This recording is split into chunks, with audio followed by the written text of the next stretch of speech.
What's up, everyone? We are diving back into the multiverse today for another epic.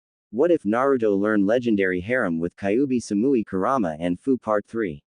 If you enjoy this story, make sure to hit that like button and subscribe to the channel for more fanfics like this. Now, let's dive right into the fanfic. Naruto nodded. Why not? I don't stand to lose anything by making you stronger. This was really beneficial training, Naruto. I don't say this often, but thanks. I never expected you of all people to be helpful at teaching me ninjutsu. You're definitely more reliable as an ally than my lazy sensei. I'd like to continue this in the future. I get the feeling you know a lot more than what you've shown me today, Sasuke remarked. Naruto nodded. Sure thing. Though I'm not nearly as good at fire or lightning. You have a prodigal affinity for those. I'll have to just write down what I know about the more advanced jutsus in those schools for you to practice. I look forward to us being able to go all out with full ninjutsu arsenals. Ha, I'm kind of amazed you would want to make me stronger. I might actually start showing you up again if you teach me all of that or let me copy all your skills, Sasuke laughed. The blonde rolled his eyes as he put his hands behind his head. Yeah, don't start getting full of yourself just yet, Sasuke. Besides, have you ever heard the term, iron sharpens iron? The two of us can make each other stronger. We'll hold each other accountable. So don't start slacking in your training. I'm only going to get stronger, and I expect my training partner to do the same. Go ahead and write down those advanced lightning and fire jutsus for me right now. I'll make sure to master them before our next bout, Sasuke requested eagerly. That's the spirit, and don't forget, the only easy day was yesterday, Naruto nodded. I like the way you think, Sasuke nodded with approval. After writing down the techniques Tobirama taught him and whatever else he knew about fire and lightning jutsus for Sasuke to study, Naruto finally took his leave. After the blonde left, Sasuke looked down at the scrolls and papers in his hands as a strange euphoria filled him up. He felt a very peculiar optimism and motivation welling up deep within. Just knowing that there was someone like him was validating and made him feel good. Naruto was someone stronger who was willing to help him train and achieve his goals, someone he could genuinely respect and confide in. Someone who he could measure his progress against. Someone that would motivate him to keep getting stronger. Iron sharpens iron, huh? Don't go sleeping on me, Naruto. I'll pass you up again in no time, Sasuke spoke to himself as he looked up and went back to training. Naruto barely made it halfway down the street of the Uchiha district before sensing that someone was watching him. It was extremely faint. Someone's close. How long have they been there? Jonin level at least, Anbu maybe. They usually mask their chakra presence, but this seems different than usual. Was I caught off guard?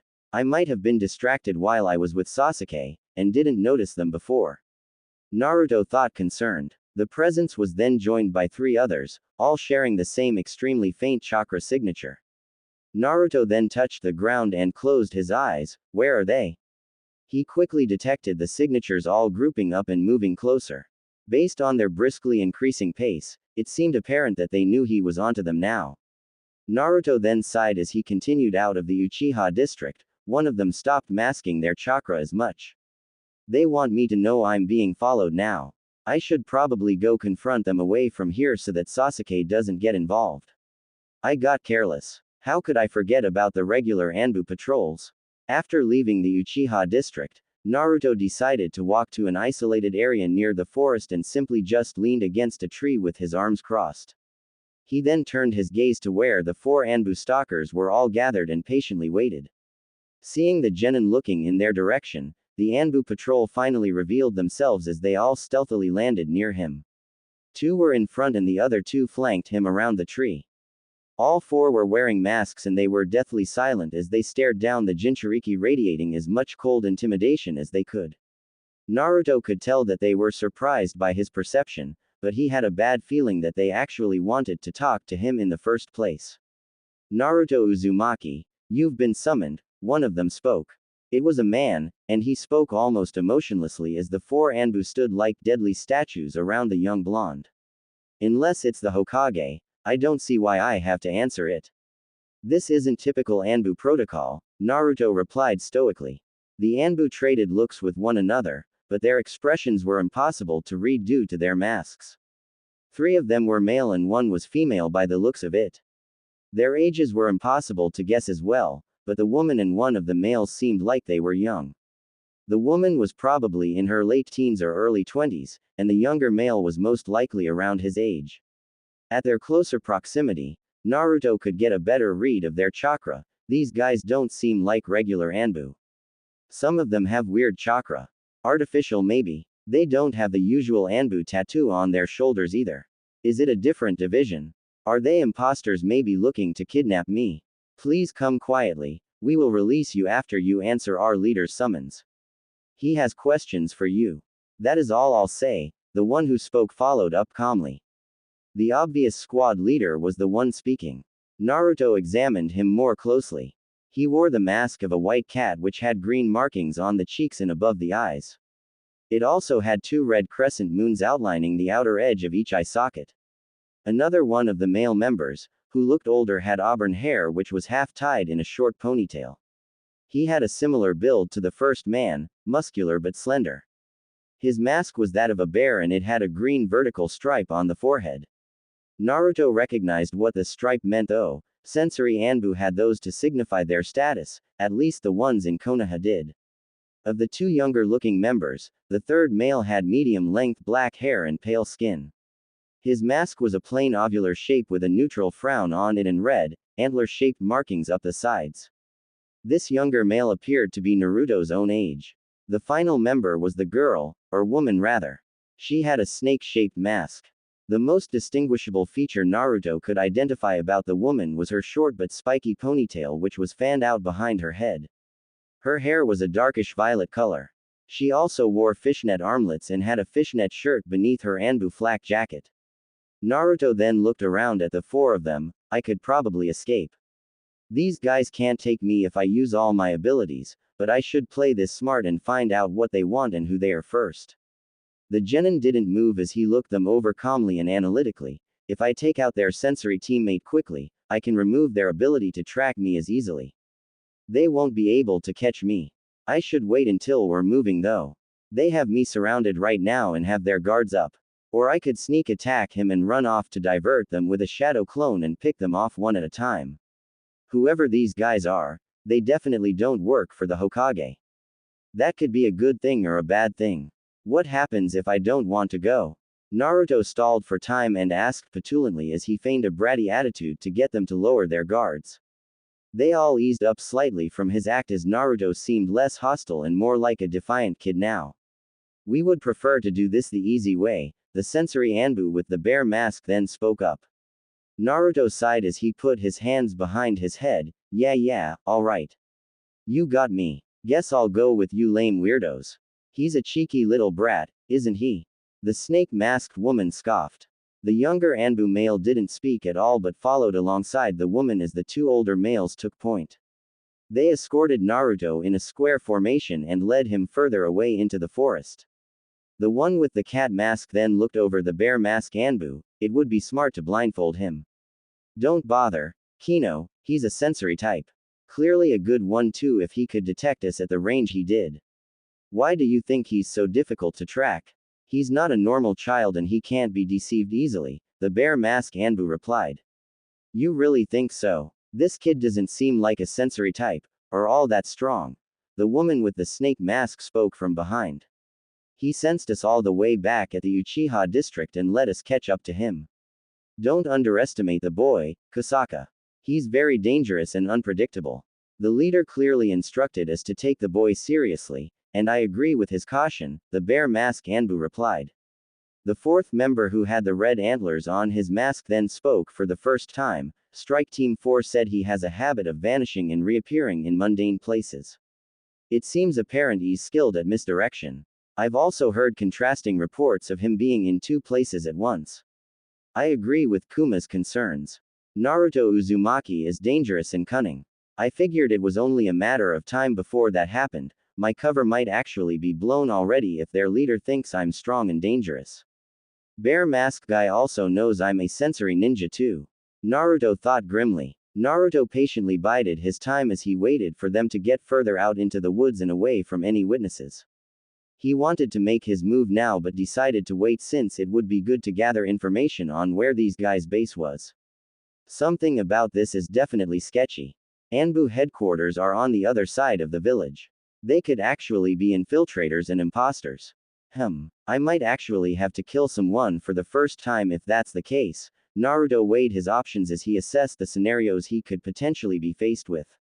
Hearing Naruto's voice, that thought caused Kurama to sound almost jovial as his voice echoed in the blonde's head. What did I just wake up to?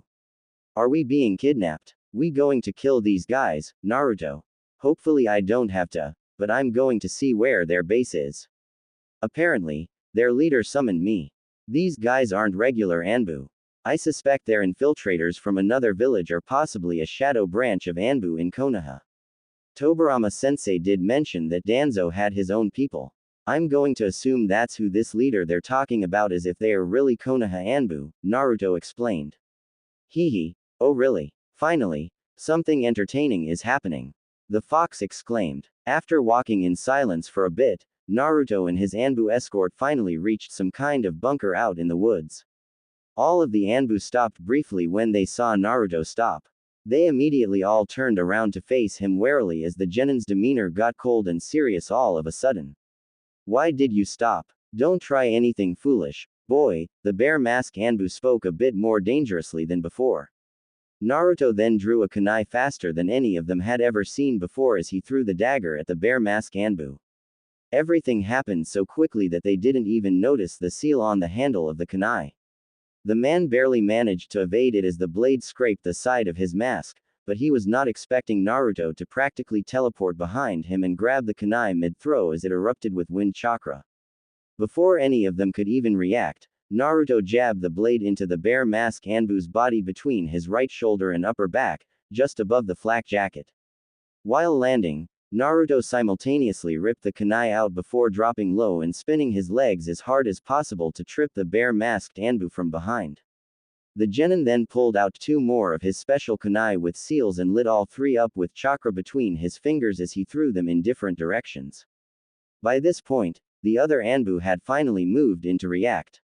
All 3 of them dodged the hypersonic speed of the wind-infused kunai, but in mere fractions of a second, all 3 felt themselves being sliced and stabbed, unable to retaliate or even see Naruto moving.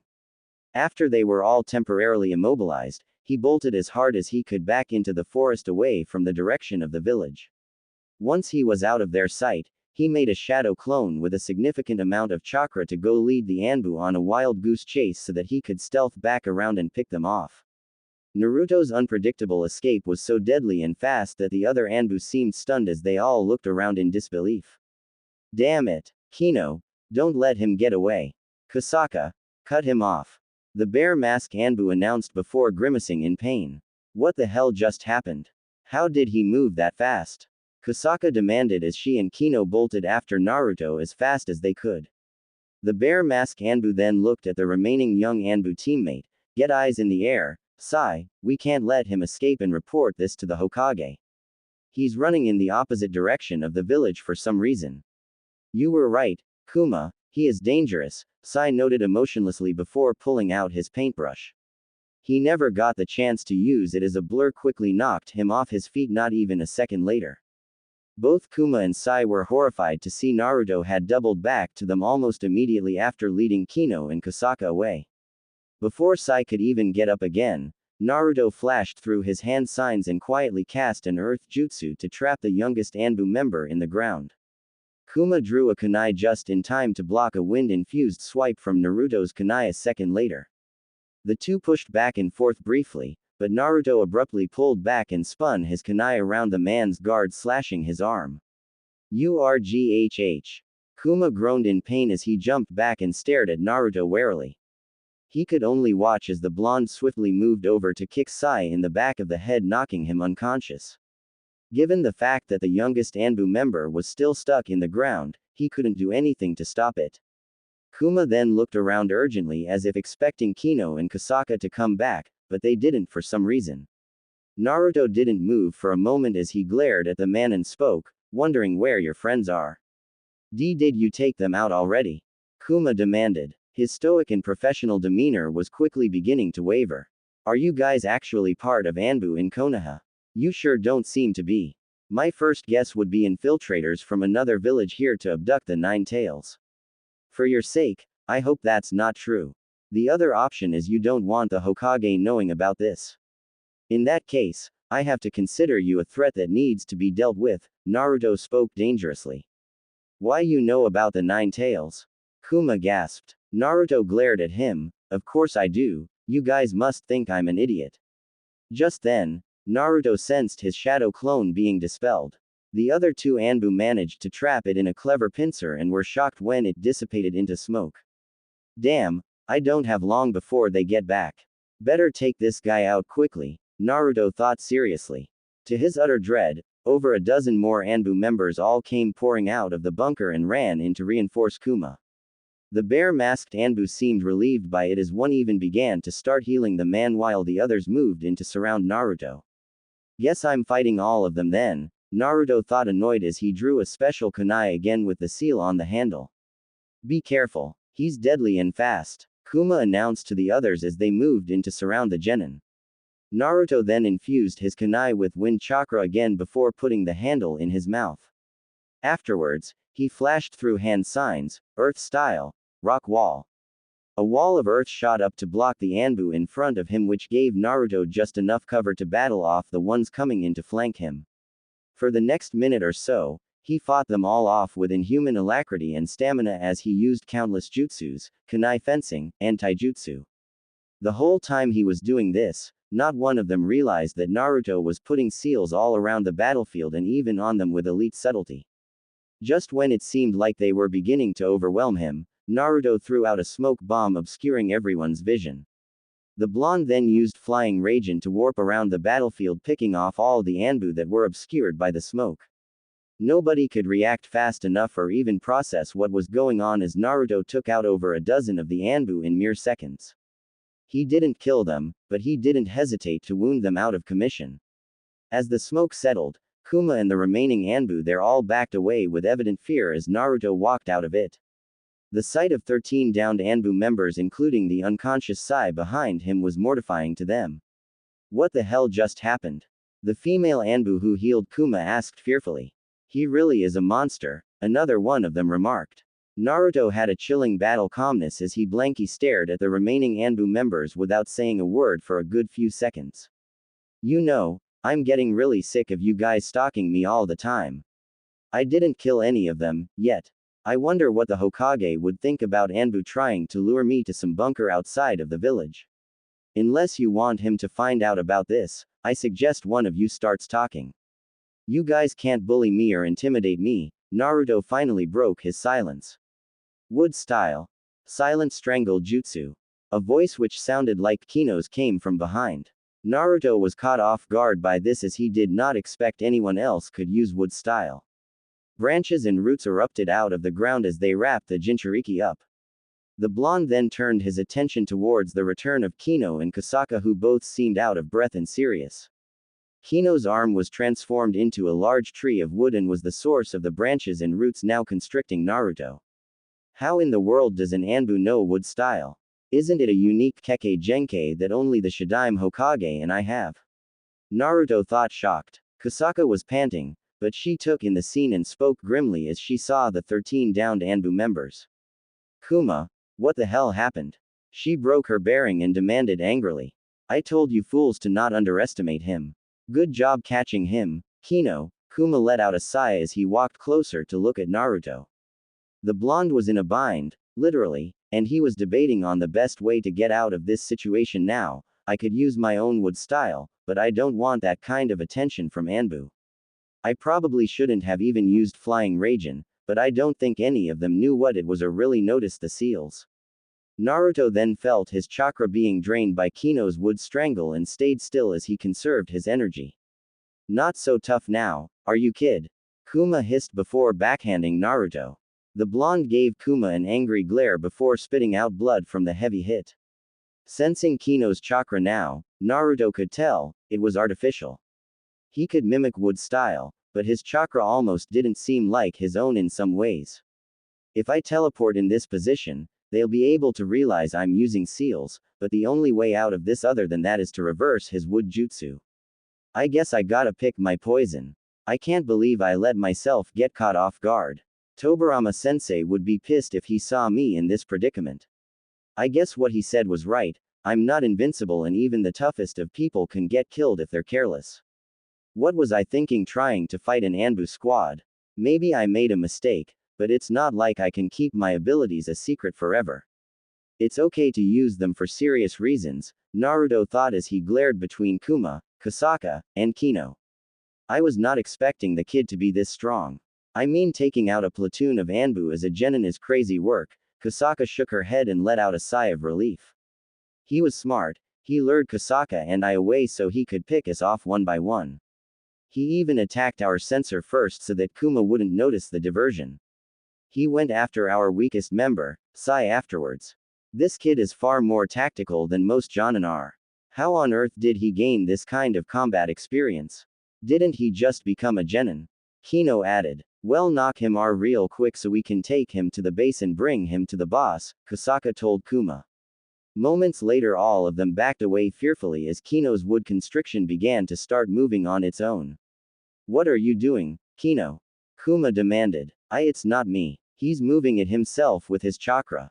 He announced in disbelief as Naruto broke his arms free and began to cut apart the roots and branches with wind chakra.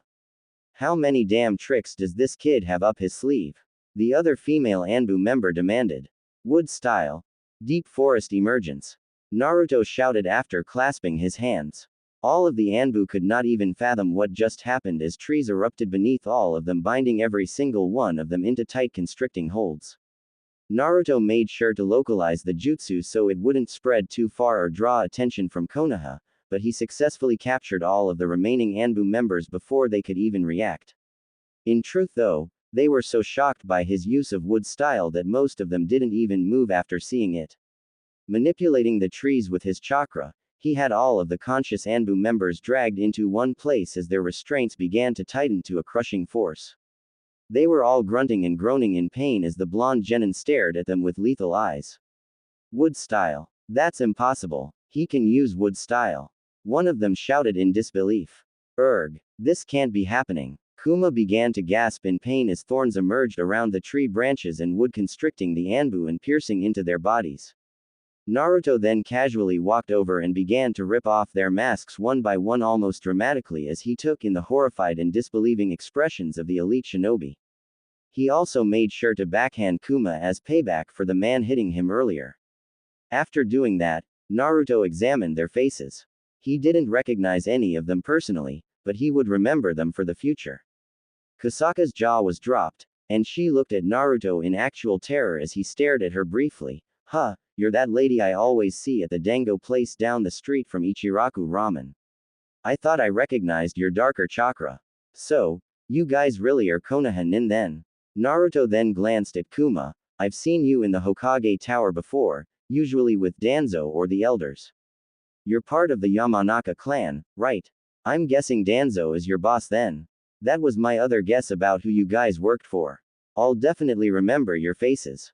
If you all don't leave me alone, I might actually have to start killing people. I'm getting sick and tired of Anbu stalking me everywhere. How are you able to use wood release? Kuma demanded. Naruto answered the man as he looked at Kino now, who had a rather plain appearance. I don't know why you're so surprised. Your buddy over there can do it too. I'm hardly impressive considering the prodigies that rose up in this village like Minato Namikaze or Itachi Uchiha. Even the Sannin and Old Man Hokage were legends. You guys are also kind of sloppy. That wing T-Viper formation was out of sync, and don't even get me started on how you didn't once think to try a wolf fan pattern or a rotating sentry formation to attack me. I wasn't expecting another wood-style user, but his chakra seems artificial. He won't be able to use it against a natural wood-style wielder like me. The other female Anbu member who had longer hair then spoke up confused. How do you know Anbu tactics? Maybe the fox told me, who knows? You guys think I'm a demon brat, so why are you so surprised that I'm actually a monster? I don't really like grand shows of force, but I could wipe out all of you by myself if I really wanted to, even without the Kyuubi. Keep that in mind the next time you try giving me orders or acting high and mighty. I know you can't kill me because of the fox, but I could definitely kill you guys, Naruto replied almost darkly as he was hoping to scare them. It clearly worked as several of the stoic Anbu members recoiled at Naruto mentioning the fox. They were even more shaken than before. Kuma wasn't since he heard Naruto mention it earlier, but he still seemed gravely concerned. Kusaka gritted her teeth and glared defiantly at Naruto, arrogant little brat. You think we're weaklings compared to you? You tell me, if this is the best Anbu has to offer, then I'm probably one of the top shinobi in this village already and I'm only 13. If the other villages realized how weak Konoha was right now, we'd be in serious trouble. If I actually saw you as my enemies, you'd all be dead right now. I'm not going to kill you, but I will remember your faces and I will put you down if you ever test me like this again. You can tell your crippled old boss to come talk to me himself if he has something he wants to say. Naruto replied dryly. Before anyone could say anything else, the sound of clapping caught Naruto's attention. He then spotted an older black-haired man with bandages covering part of his head and one of his eyes. One of his arms was also bandaged in a sling. I wouldn't have believed it, if I didn't see it for myself, the voice of Danzo caught everyone's attention. The conscious Anbu there all looked mortified and embarrassed as they saw the man walk up with a very uncanny smile on his face. Naruto couldn't remember ever seeing Danzo looking happy. Please release them, Naruto Uzumaki. You proved your point, and your strength. There is no need for us to battle. You will not be reprimanded, and we will not report the events of this night to the Hokage or anyone else. If anything, I'm impressed by this unprecedented display of power and guile. I severely underestimated you and your ability to protect yourself, Danzo stated as he walked up calmly. To everyone's surprise, Naruto actually did release them, causing all of the Anbu members to slump down and grimace in pain. Every single one of them looked humiliated as Danzo turned his gaze over them and back towards Naruto. You know, you could have just walked up and asked to speak to me, old man. Sending a shady Anbu squad to pick me up without any indication of what they wanted was too big of a risk for me to trust. You almost got these people killed for nothing, Naruto scoffed at him. I actually sent that squad to bring you to one of our root bases here in the hopes of recruiting you. After witnessing your impressive display of power, I'd say you're clearly the type of shinobi Konoha needs right now. Obviously, the Hokage would not approve of it, which is why this cloak and dagger situation was necessary. Fu Yamanaka here believes you're a gifted prodigy, and you proved that just now by taking down an Anbu platoon by yourself. I am pleased that things ended up this way. My men needed to see just how vast the gap of power was between you and them. Nothing you said was wrong. Konoha is too weak right now and it needs stronger weapons and stronger ninjas, Danzo stated plainly. So, he wanted me to retaliate to see how strong I actually was. Cunning old bastard, isn't he? Maybe running was the better option, but if Danzo was onto me, I guess this was inevitable at some point anyways. Naruto thought seriously. You want to recruit me? That's surprising, I thought you hated me. I've never heard of Root before, is that why some of these Anbu members seem different? Naruto asked confused. Danzo nodded. Yes, Root is a special division of Anbu. It is a Tier 1 elite black ops organization within the shinobi military of Konoha that exists in order to wage war from the shadows and make the difficult decisions that the Soft Council and the Hokage don't have the stomach to do. Everyone in it is sworn to secrecy. You see, boy, for some of us, the last great shinobi war never really ended. Our enemies are constantly probing us for weaknesses. You are considered a valuable asset, being our village's only Jinchuriki. The Anbu watch you because there are many enemies of Konoha who would love nothing more than to acquire the Kyuubi's vessel for themselves.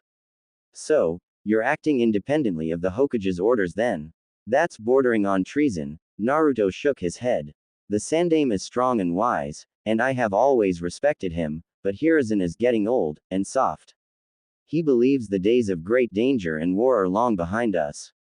Long gone are the days when the Senju and Sarutobi clans were feared and legends like the Yondaime struck fear into the hearts of the shinobi world.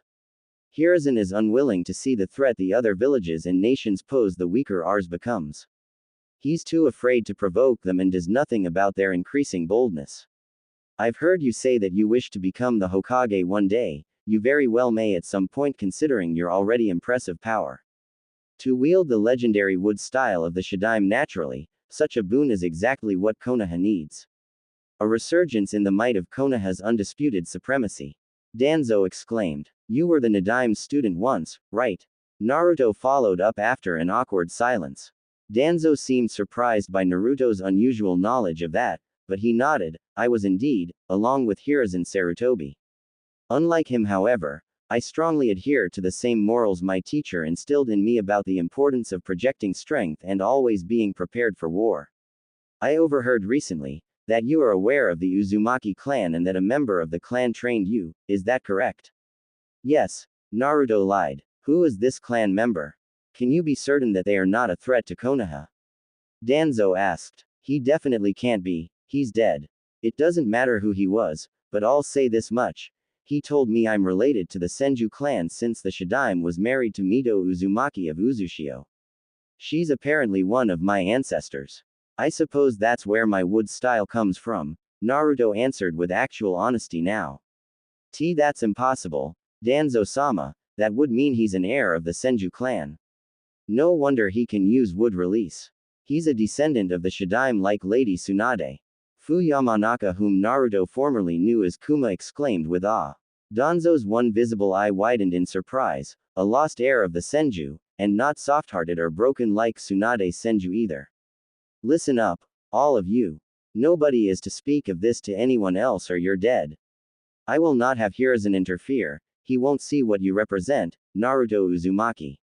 He would seek to soften you and allow other villages to get strong while your great power would be shackled in the name of peace.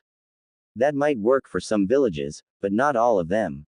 We can't be passive. Konoha needs your power. Naruto understood what Danzo was implying. It was very similar to Tobirama's outlook on current-day Konoha and what he wanted Naruto to understand about the political sphere of the shinobi nations. Unlike Danzo though, Tobirama had a balanced outlook, and wasn't an opposite extreme of Hiruzen Sarutobi. As much as Naruto didn't fully agree with Danzo's perspective, he also didn't agree with the Sandaimes. He would need to find a way to get both of them to trust him eventually. He remembered his sensei telling him that it would be foolish to commit to either extreme and he should keep the good and necessary aspects of both outlooks within his own. In other words, he needed a balanced point of view. He needed to be a bridge between Danzo and Hiruzen's polar opposite outlooks on how to handle national politics. Naruto thought about that for a moment as he weighed the pros and cons of Danzo. As immoral and extreme as this man was, he was a necessary evil. It would be smart to be involved with Danzo's machinations so that Naruto could temper them with morality when necessary or so that he could remove this man from power if he became a liability. On the flip side, he could use Danzo for when he needed to drop the hammer and destroy real threats to Konoha without having to go through the regular village politics or the Hokage. The genin then quoted Tobirama directly, "True and lasting peace can only be maintained through absolute strength. I respect Hashirama's will of fire, and the love and mercy it encourages, but not all people can be reasoned with or forgiven. I believe in adhering to it when I can, but I won't be limited by its idealism. I won't allow our own compassion and mercy to be weaponized against us. Show mercy when you can and deliver death when you must. Shine like a brilliant light but always cast a shadow on those who would try to snuff it out. Be vigilant in peace. Be victorious in war. Be a sacrifice in death." Danzo looked like he was seeing a ghost as his visible eye widened as far as it would open. The man stared at Naruto incredulously and seemed at a loss for words. How did the Jinchuriki know those words? He remembered Tobirama Senju saying something almost verbatim many decades ago when he used to run missions with him and Hiruzen. The way Naruto said it actually reminded him of Tobirama Senju. The tone and delivery were almost exactly alike. The look in Naruto's eyes spoke volumes about how seriously he meant those words and how well he actually understood them. This was unprecedented and unbelievable. Danzo expected he would have to fully manipulate the boy to do his bidding, but Naruto already seemed to have the mindset of a proper shinobi without even going through the indoctrination of root training or experiencing any wars for himself yet.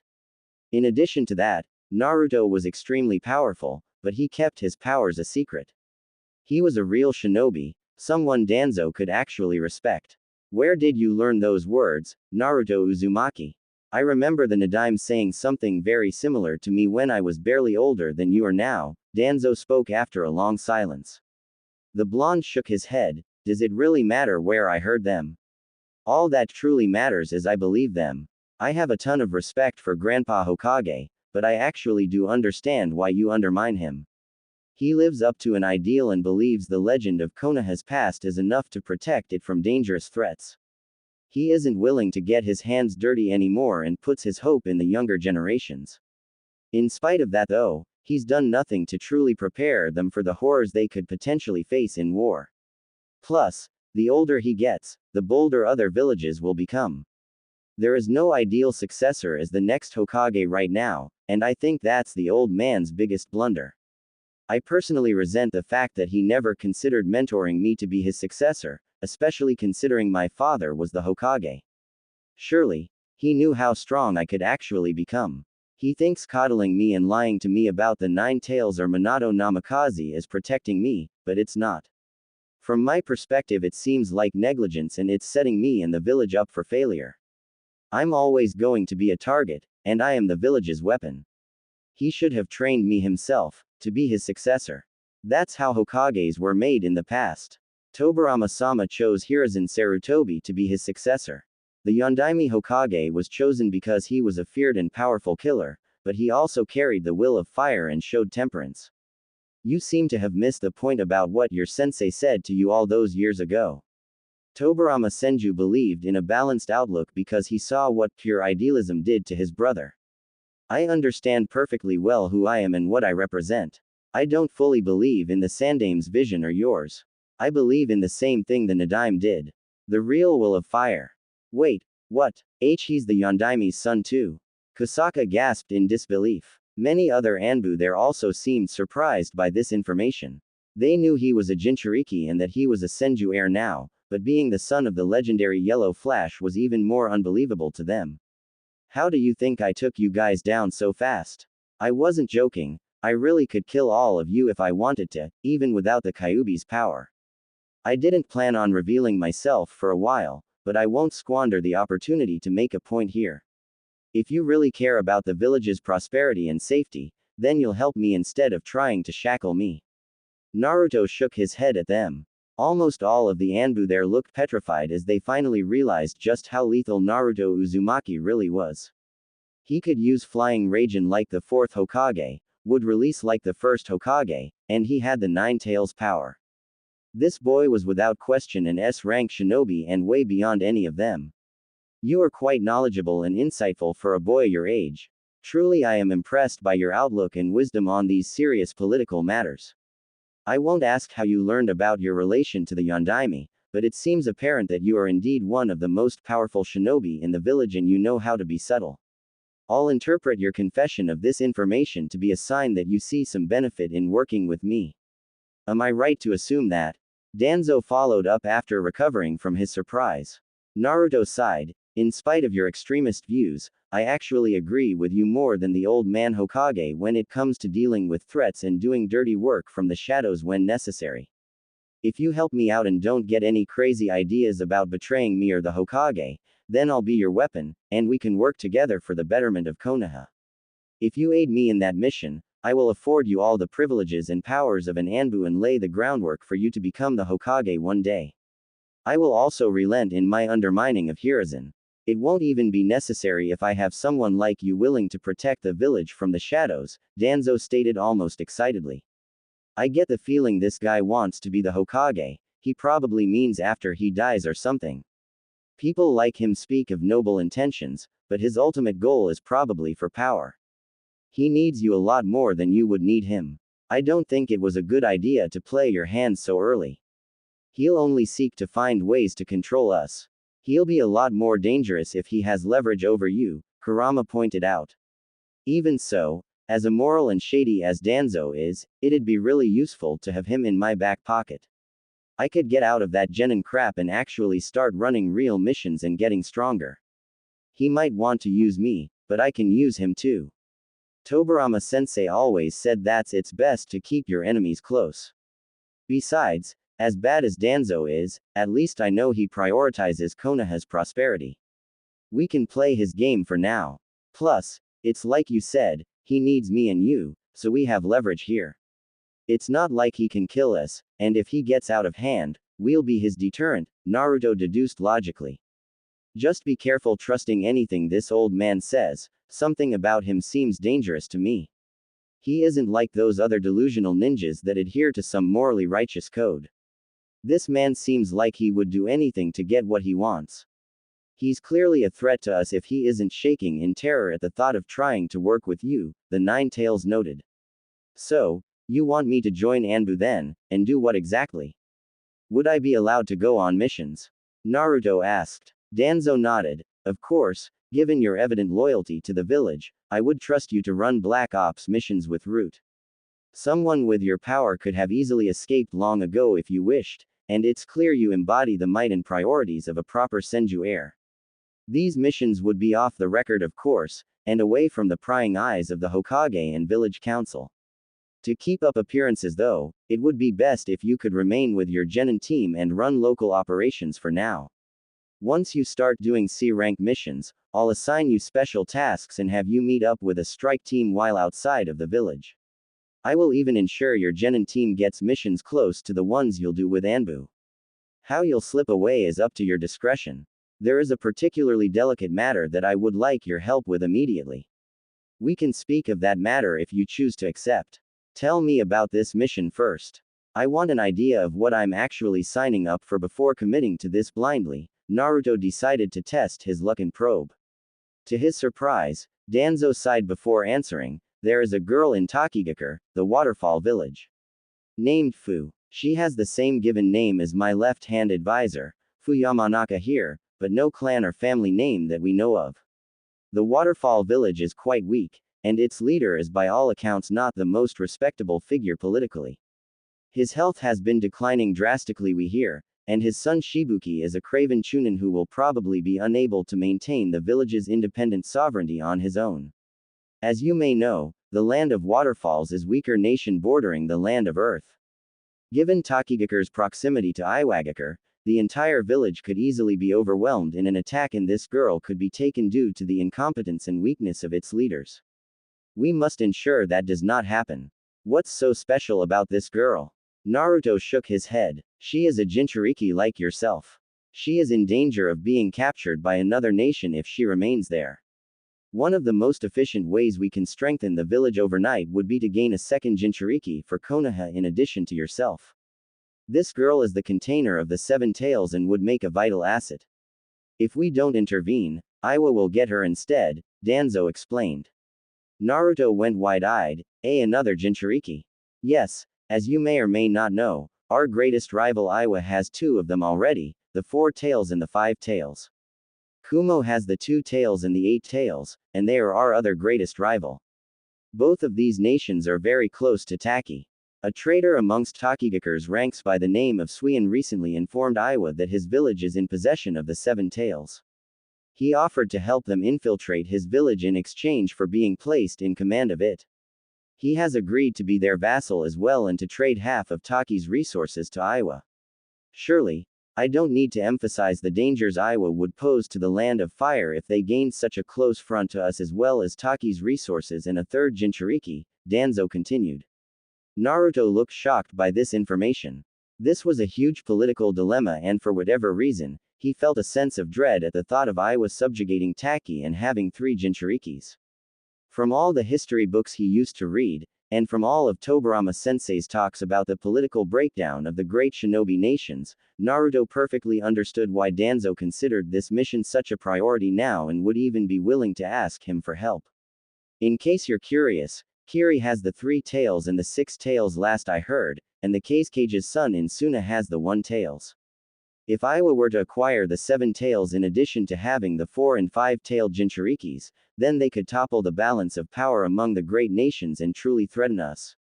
The best course of action is to remove this Jinchuriki girl from Takigakure and to defeat the Iwa forces invading it.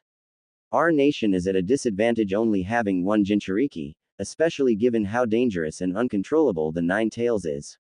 I would of course place the girl under your supervision as her fellow Jinchuriki. The girl is a genin, I believe, and she could easily assimilate into Konoha given the proper motivation. I imagine Taki would give her to us gladly for saving them from Iwa as well. Danzo tried to sell the idea further. The blonde looked down almost disbelievingly. This is big, an Anbu mission to go abduct another Jinchuriki and protect a foreign village. Old man Hokage would definitely not approve of something like this. I really detest the way mortals like him describe us as weapons. Still, I wouldn't mind having the Nanabi around to talk to.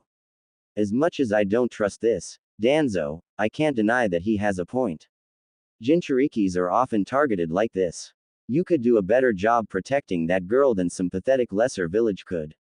Plus, the Nanabi would listen to me after we assert dominance. We'd have a proper ally, well, at least what I'd consider an ally. Kurama offered his input. Alright then, I accept. I'll join your little black ops squad. Though I have to wonder, how would you explain it to the Hokage if another Jinchuriki just ended up in the village? I mean, people would notice that, wouldn't they? Surely news of Taki being attacked would reach him here too, right? Naruto asked. Danzo frowned as he gave Naruto an intense look. I will be responsible for covering that problem. This operation is particularly delicate. It will take another month to fully put together, and I will ensure your genin team receives a C-rank mission to the border there when we are ready to launch it. We know that Iwa plans to attack Taki within 5 weeks to acquire the Seven Tails and depose of its leaders. Your squad will retrieve the girl. I want her to return with your genin team as well to cover up our involvement and to make it seem like the girl is a refugee. What if she doesn't want to leave her village? Naruto asked. The old man shook his head. You convince her by any means necessary. Explain the dangers she'll put her village in if she stays. Offer protection from Iwa as well. From what I understand, the girl is your age, she is emotionally unstable and likely impressionable. She'll trust another one of her kind, you. Naruto looked down for a moment before responding. It sounds like this mission can't really happen without my help. It can, but your involvement would make it much easier. Our initial plan was to protect Taki and abduct the girl where she could be detained in root headquarters, Danzo stated. The genin's eyes got dangerous as he leered at Danzo for saying that. Naruto's expression lightened slightly as the old man continued. However, with your help and cooperation, we can assimilate her into Konoha and trust her so long as you take responsibility and watch over the girl. If you can convince her to come willingly and to join Konoha, then I won't need to detain her. Her Jinchuriki status would only be reported to the Hokage himself. This mission was one of the main reasons I intended to recruit you, Danzo elaborated. Naruto's leering gaze dissipated after hearing that, but he was still frowning. I'm surprised you'd trust me to leave the village. You seem like the controlling type who wouldn't want to risk my capture in a high-stakes mission. Your perception is not wrong, boy.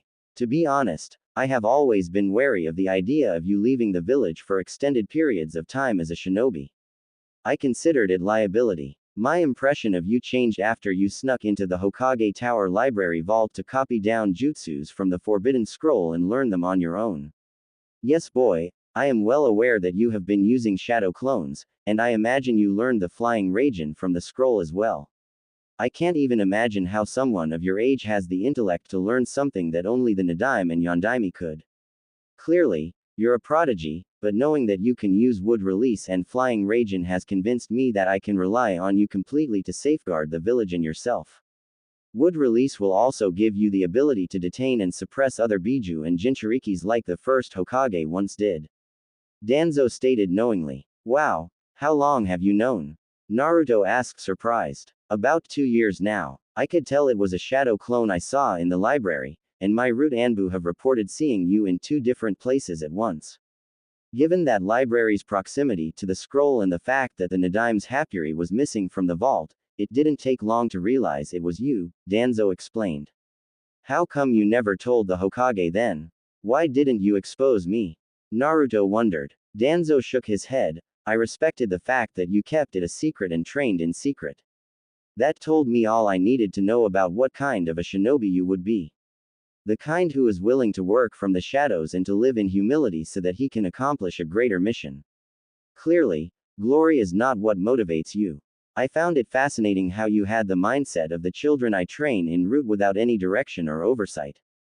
To put it simply, it would have been a waste. Clearly you're good at keeping secrets, and I knew that one day I might be able to rely on you to help me. I guess I underestimated you too. Even so, I have some concerns. Is it really necessary or right to abduct this Jinchuriki girl from Taki? Also, if we slaughter an army from Iowa, won't that start a war?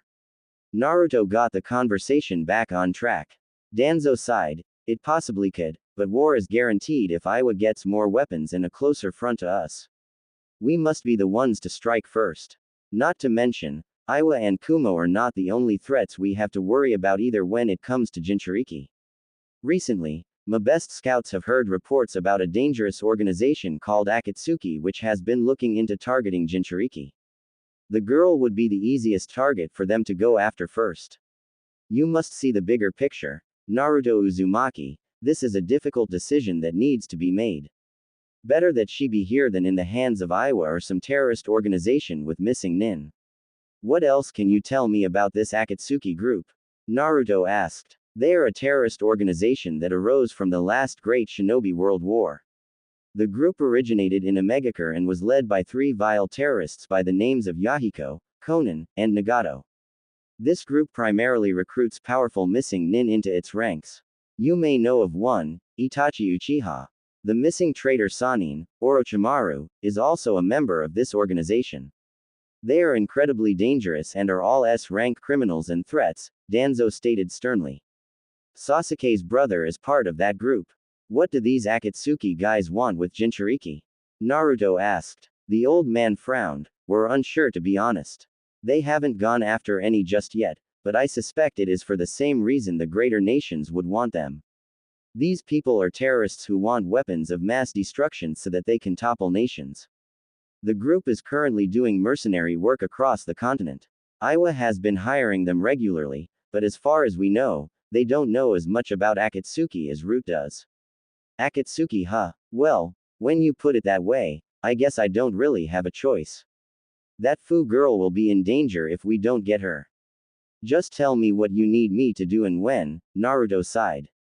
Good, effective immediately, I am promoting you to Anbu and you will be assigned to Division 1 and Strike Team 2 of Root with Captain Yamato, Fu Yamanaka, Anko Mitarashi, and Sai. They were the squad that brought you here. Their Anbu names are Kino, Kuma, and Kasaka. Sai has no other identity, so you may use that name for him in any context. Never use each other's real names on missions. You will be given a mask and a uniform closer to the time of the mission. I am also willing to give you any code name you wish, Danzo nodded with approval. Naruto thought for a minute as the thought of Tobirama's younger brother filled his head, call me Itama. Danzo's visible eye widened. An interesting choice, is there any particular reason you chose that name? It was the name of the first and second Hokage's younger brother. Apparently, he died around my age to the Uchiha clan. I figured it'd be a way to honor the Senjus, Naruto shrugged. Danzo then smiled again, which was still uncanny to see. Very well, that will be your Anbu name. The old man then turned around as he spoke one last time, I will send Kuma to contact you whenever necessary. Also, for the time being we should not associate with each other in public. This mission and others will not be possible if the Hokage becomes aware of them or our cooperation. Your absolute discretion is necessary. Considering how long you've concealed your true strength, I will trust you to be a proper agent without the normal incentives implemented en route. I look forward to us working together for the betterment of Konoha.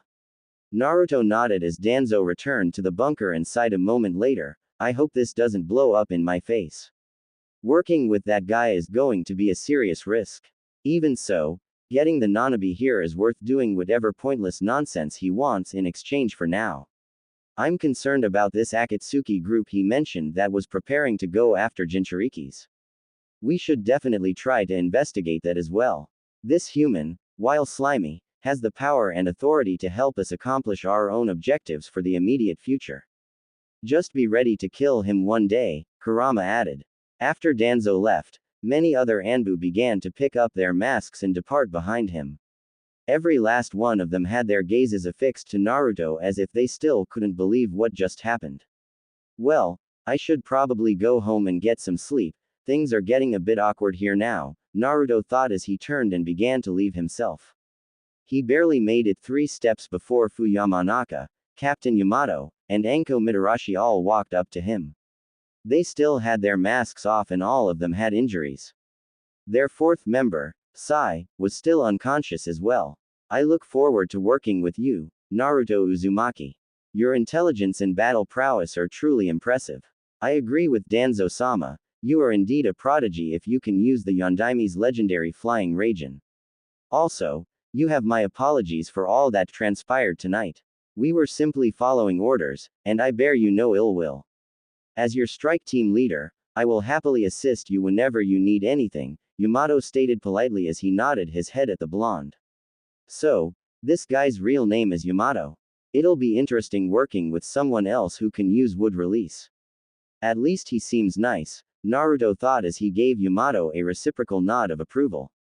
When we inevitably have to kill these humans, I suppose we can spare this one. At least he knows how to show the proper respect. Kurama snarled. Anko had her arms crossed and looked annoyed. I don't like you, kid, but I'm a professional and I'll work with you. Don't go getting cozy though just because you're some kind of Senju heir or the Yondaime's kid. Royal prodigy or not, you're still an arrogant brat to me and my junior here. Also, don't ever speak to me in public for any reason. We are not friends, we're teammates. Got that? That's fine with me, Dango lady. Hopefully, I'll only ever see you on missions. I'll make sure to avoid your favorite Dango spot too, Naruto nodded at her. For whatever reason, Anko looked even more perturbed by Naruto's casual acceptance of her rejection and his obvious lack of interest in her approval. She then looked away almost bitterly. Naruto didn't care enough about her feelings to even wonder why.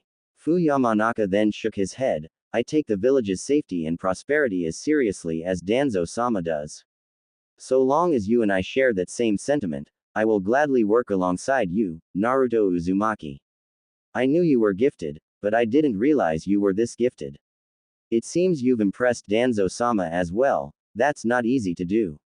Getting him to tell you about the mission prior to your committing is also unprecedented. He's never been that candid or upfront to any recruit I've ever seen before. Clearly, he believes that you will be our secret weapon. I hope his faith and trust in you isn't misplaced, and I sincerely hope you can keep that monster fox sealed inside of you under control as well. Definitely killing that one first. Kurama growled in Naruto's mind. The Jinchuriki could feel the 9 tails tackling his cage. For your sake, you better hope you never have to see me use the fox's power. I won't think twice about killing all of you guys or Danzo if you try to screw me over in any way. I'm doing this for the greater good of the village, was all Naruto said in response before walking off and leaving the 3 Anbu members of his new strike team alone. That's what I'm talking about, Naruto. Put them in their place. The fox exclaimed approvingly. Fu then sighed before looking at Yamato. Danzo-sama is taking a massive risk trusting that boy. Even if he is powerful, can we really trust him? It's obvious we can't control him, and killing him is out of the question too. I mean, it's possible that not even your wood release could contain the Kyuubi's power if he unleashed it. The fact that he can counter wood style is the most dangerous thing about him as a Jinchuriki.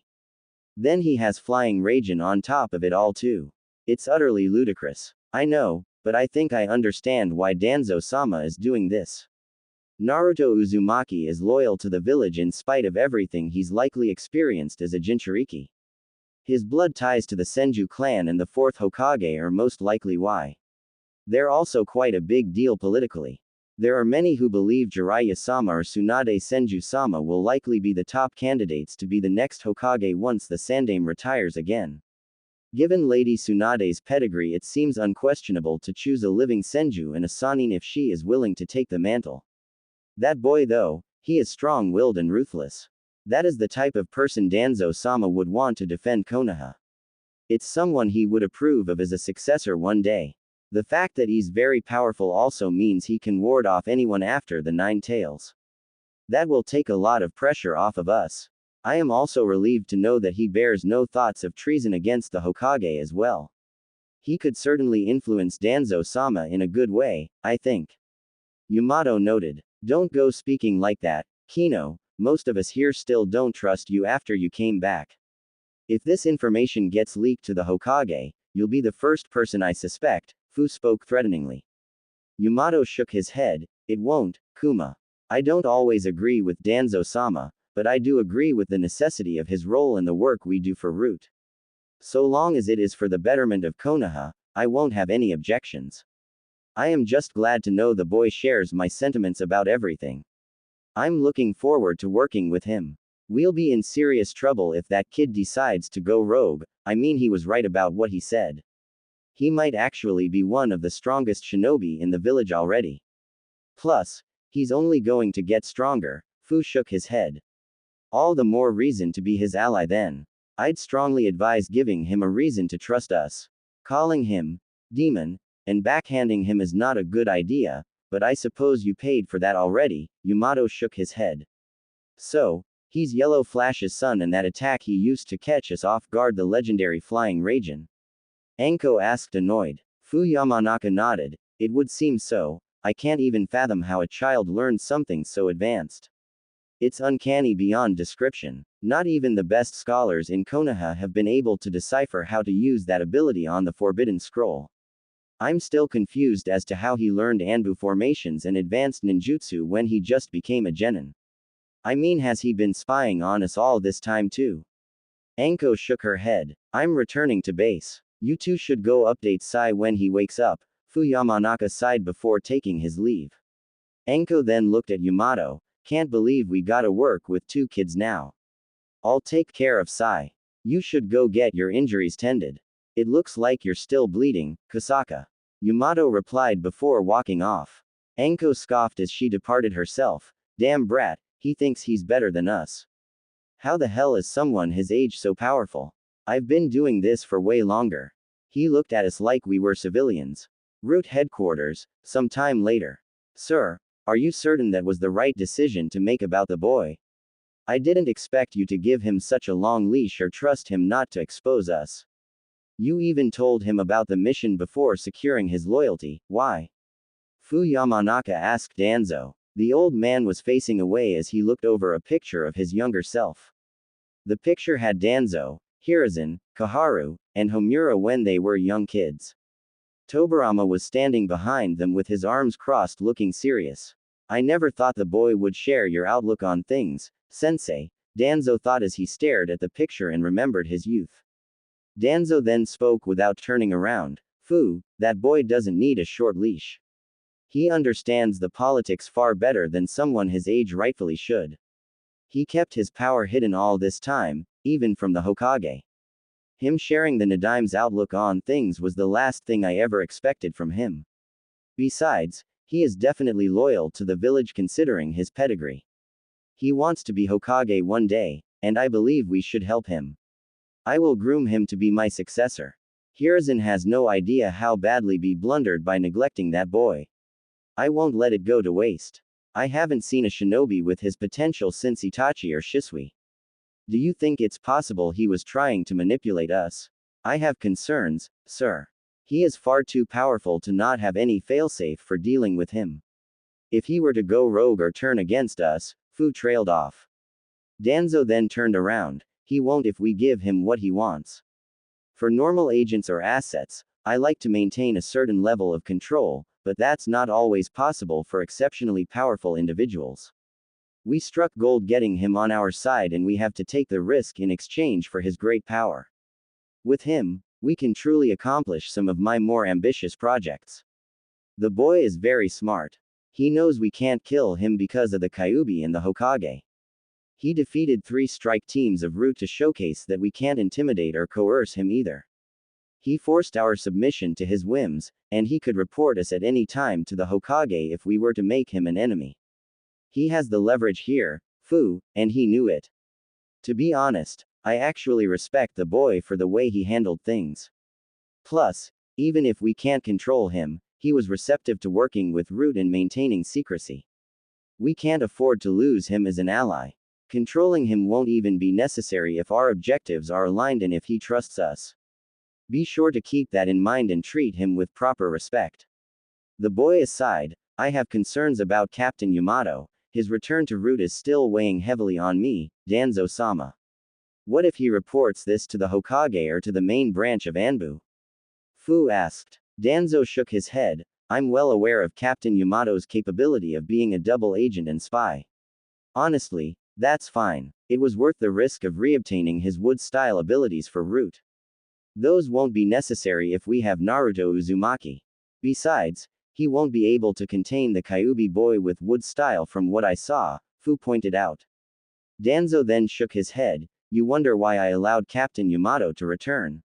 Think about it for a moment, Fu. Due to his abilities, he was the Hokage's top Anbu agent for watching Naruto Uzumaki. He will feel a greater sense of loyalty and discretion if the boy also works for us. So that's why you allowed it, because you knew he'd stay quiet to watch the boy then. Even so, he'll be a massive liability if he reports everything to the Sandaime Hokage. Fu sighed. The old man shook his head. I actually asked him to come back to route specifically so he could watch over the boy. I told him that I wanted to recruit Naruto Uzumaki and would place the boy under his watch on Anbu. My condition was that he accept a cursed seal under his tongue. I also assured him that I would not commit any true treason against Hiruzen. He actually accepted a cursed seal. Well, at least we have a failsafe for him then. Fu let out a sigh of relief. How has Anko Mitarashi been assimilating to route? Danzo changed the subject. Fu frowned. She's been doing well enough, Danzo-sama. Considering she's kind of an outcast in the village, I don't suspect her of getting cold feet or turning against route. A lot of the mainstream military doesn't trust her, which makes her easy to control. She made it clear that she'll do anything route wants if we help her get revenge against Orochimaru. Her insight into Orochimaru is the primary reason I recruited her. She is exceptionally gifted among Jonin and her abilities shouldn't be squandered. I also have a special mission for her here. Danzo handed a small scroll to Fu. Fu looked at it briefly before Danzo's voice sounded again, read it. The auburn-haired man opened the scroll as he read it over for a moment. His eyes then widened as he looked up at Danzo. You want her to do that? You wanted a failsafe, didn't you? Danzo shook his head. Fu Yamanaka then looked down at the scroll again uncertainly. I don't see her taking this well, sir. She's quite proud and would find it insulting. I don't demand anything serious or immediate. She has time, just make sure she's aware of what her secondary role on your strike team will be, Danzo stated seriously. The Anbu bowed his head. Yes sir. I will deliver it to her at once. I would prefer if we waited until after the Jinchuriki retrieval mission to give her that scroll. I just wanted you to be aware of it ahead of time, Danzo stated sternly. As you say, Danzo-sama, the man nodded. You're dismissed, Fu, Danzo sighed before walking off. Fu then looked down at the scroll in his hand briefly before closing it and placing it in his pack. A moment later he bowed his head once again before leaving. Building a real team. The next day, the ringing of his doorbell woke Naruto up from his deep and well-earned sleep as he groggily sat up in bed and looked around hazily. I haven't been sore like this in a while. I guess that training with Sasuke was more serious than I gave it credit for. That or fighting a platoon of Anbu, he spoke aloud to himself as he got out of bed and began to get dressed. Meanwhile, his doorbell continued to ring periodically as he ignored it without a care in the world. About 10 seconds later whoever was pressing it began to spam the button repeatedly causing an annoying sound to ring around his apartment. Naruto finally answered the door annoyed. Can you stop that, please? He quickly realized who was at his door. It was Ino of all people and she was by herself much to his confusion. Naruto blinked at her several times in bewilderment before looking over at the calendar next to his door. It's Sunday. What are you doing here? We don't have any training or missions today, I thought. Also, how do you know where I live? Geez, Naruto, I thought you were never going to answer your door. Were you really still sleeping? It's almost noon. Ino complained. Yeah, I probably should get to training. I was out late last night and guess I was tired. You're right, I can't be lounging around even on our day off. Guess I better get back to the grind. he remarked with a yawn before closing his door behind himself and locking up. His complete disregard for Ino's presence there annoyed the other blonde as she leered at him in disbelief. Her face almost went aghast as Naruto walked right past her and made his way for the stairs. Are you seriously ignoring me? Ino called out as she followed behind him in a fit of annoyance. Why are you here, anyways? Did sensei send you over to get me or something? Naruto asked as he continued walking down the stairs. I can't believe we're teammates and you think it's weird I'm visiting you at home. You're the worst, you know that. Ino complained. He then stopped in his tracks as they reached the street leading away from the apartment and looked back at her. So why are you here then? I can't imagine you'd have any interest in visiting me on our day off unless sensei asked you to. That's not it at all. Stop being such a jerk, Naruto. I just thought that, well maybe, you know what, never mind. I'm out of here, Ino sassed before storming away. She didn't make it far before Naruto called out to her, hey, wait. Ino stubbornly kept walking away, but was shocked when not even a moment later, Naruto moved in front of her at unbelievable speed. She stepped back shocked as his blue eyes met hers again. I'm not used to getting visitors, sorry for blowing you off. What did you need, Ino? He asked. Oh, so you do remember my name, and now you want to talk. HMPH, Ino crossed her arms and looked away in frustration. Look, if you're gonna be like that, I'll just leave. Obviously, this is something important if you'd go out of your way to visit me at home on a Sunday. So, what's this all about? Naruto sighed. Ino finally conceded as her mood lightened and she answered, I wanted to talk to you about some stuff, in private. That doesn't sound good, but I'll humor you. Where do you want to talk? He asked. Our Team 10 training grounds. Come on, let's go, she said almost embarrassed as she grabbed his arm and practically tried pulling him along. He reluctantly followed her and after a short trip through Konoha, the two Genin teammates found themselves at the Team 10 training grounds. Neither one spoke to the other during this time and after finally reaching an isolated corner of the training grounds, Ino stopped and looked back at Naruto. She seemed gravely concerned and it was obvious that she had something important to talk about. The blonde girl then broke the silence, use your sensory skill to make sure nobody else is around first. Got it. Naruto nodded as he placed his hand on the ground to check if they were alone. He then stood up and responded sharply, nobody's around, you can tell me what this is about now. Ino took a deep breath before speaking, the other day, I missed my mind transfer on Asuma-sensei, and I hit you instead. I saw some weird flashes of your past and there was this dark voice that told me to get out. There's something weird about you. I mean you're ridiculously powerful for someone our age, the Hokage knows you personally, and my dad seems to think you're evil. Is there something I should know? I wouldn't tell her about me, brats like this can't keep their mouths shut and if she finds out, then it won't be long before everyone does, Kurama stated skeptically. Like it really matters, I'm in Anbu now. Besides, her dad might tell her himself, anyways, Naruto thought dismissively. Naruto sighed as he looked away, I almost forgot about that. I was actually going to ask you about it myself. What exactly did you see? What does your dad tell you about me? He just says you're dangerous and that I should avoid you. He was pissed when he found out about me being on the same team as you. Also, I guess I sort of saw some of your childhood memories. All the adults were glaring at you, and someone threw a fox mask too. I even heard the word, demon, what does it all mean? How do you know the Hokage so well? Just what's your deal? Ino asked with genuine concern. Naruto looked away, the Hokage knew my parents really well. He promised them that he would look out for me after they died in the Kyuubi attack years ago. I don't really see a point in keeping the truth hidden from you since you're bound to find out eventually. Your dad hates me because I'm a Jinchuriki. What are you doing? She's going to tell everyone, idiot. Kurama protested. I know, but I didn't really care about being close friends with her anyways.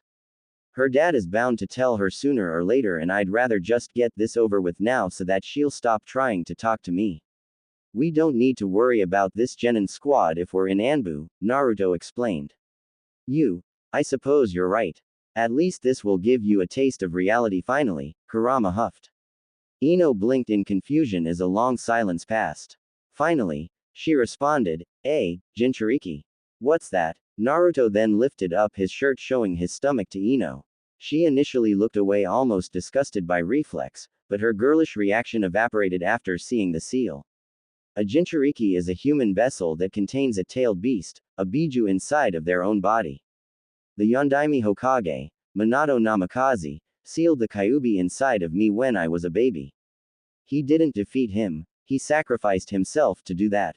Apparently only someone from my clan had a strong enough body to contain the 9 tails. Your dad and a lot of the adults think I'm a monster because I contain the 9 tails which killed a lot of people in the village back then. They direct their hatred for the fox towards me, and some people think I'm possessed by it. All of the adults know, but the Hokage made a law where no one is allowed to talk about it. That's why nobody our age knows. I suppose the Hokage hoped I wouldn't be ostracized by keeping it from the younger generations, but most of the adults have already turned their kids against me, so it doesn't even matter.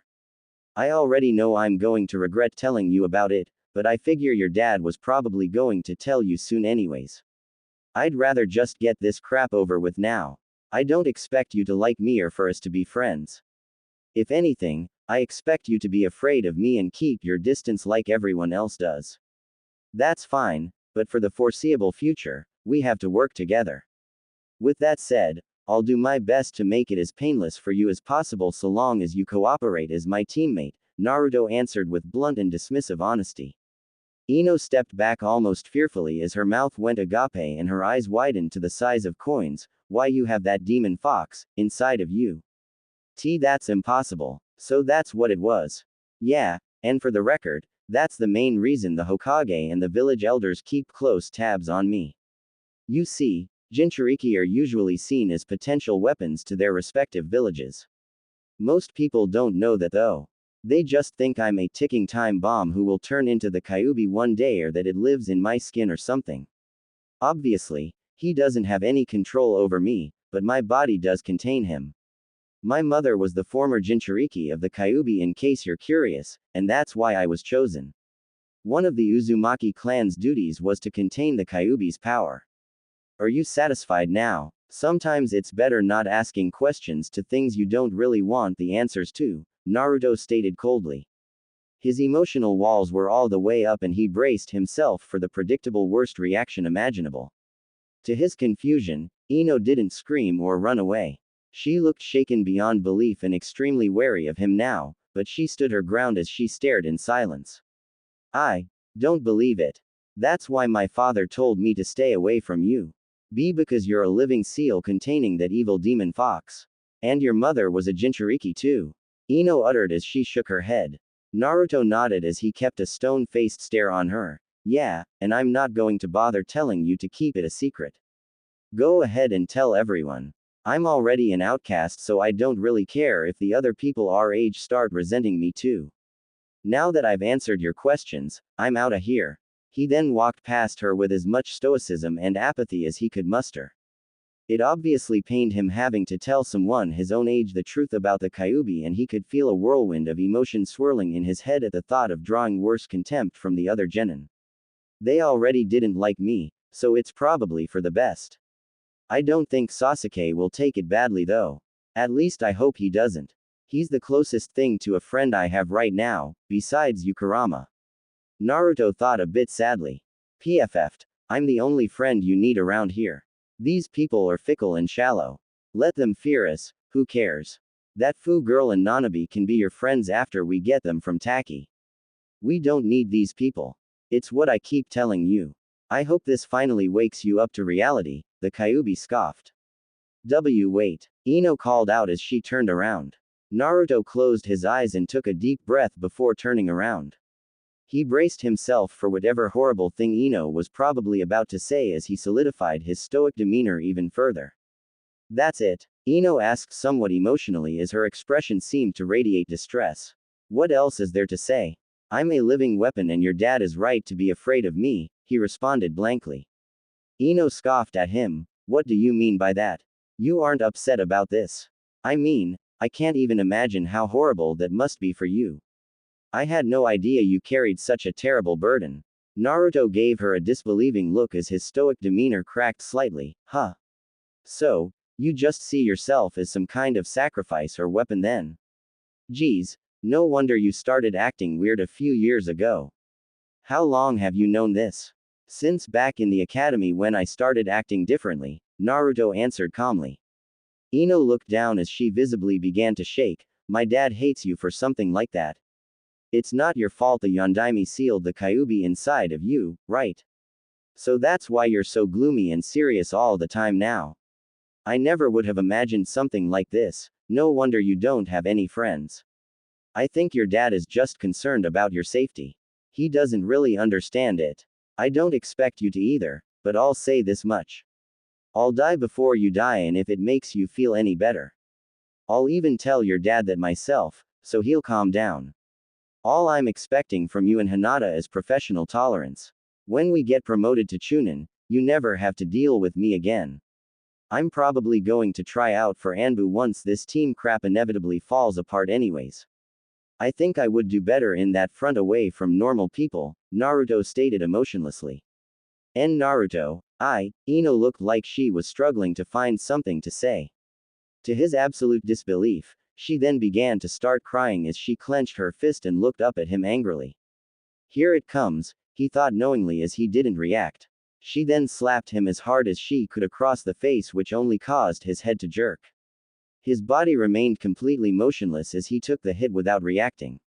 Are you serious? So, you're just going to isolate yourself from us because you think I'm dumb and I don't understand this situation?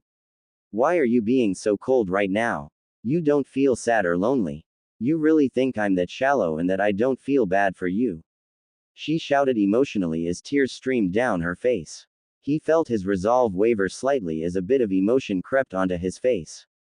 The last thing he expected was for the shallow and girly Ino of all people to show him empathy. In fact, it seemed impossible that this girl in particular would feel that way. Naruto blinked in confusion. You feel bad for me? Why? Nobody else really does. Those adults are ridiculous. Don't they know you're a person? An annoying jerk of a person, but you're still not a monster. So our sensei knows too. Ino shook her head. Of course he does, and his job is to make sure nothing happens to me. Jinchuriki are valuable assets to the villages that have one, even if they are hated. Like I told you, I'm a weapon to the village higher UPS. The Hokage has some liking towards me, but the rest of the village leaders don't. I don't expect you to either. Let's just get through this genin crap and you never have to deal with me again, alright? He shrugged. No, I don't accept that. You might be annoying and mean at times, but we are teammates now. I'm not cool with treating you like all of the adults do.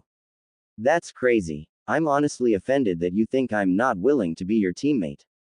You offered to go back to the academy for my sake, and you even had the courage to tell me this stuff knowing full well how bad it sounds.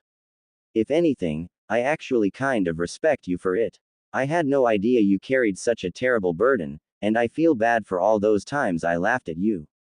I can't believe my ridiculous dad, he'd condemn a kid for something that you had no say in or control over. That's stupid. I'm not going to be like everyone else. Ino Yamanaka is not a shallow girl. Ino ranted almost hysterically as tears continued to stream down her face. Why is she crying? Naruto wondered as he stared blankly at her in disbelief. Naruto could not believe what was happening.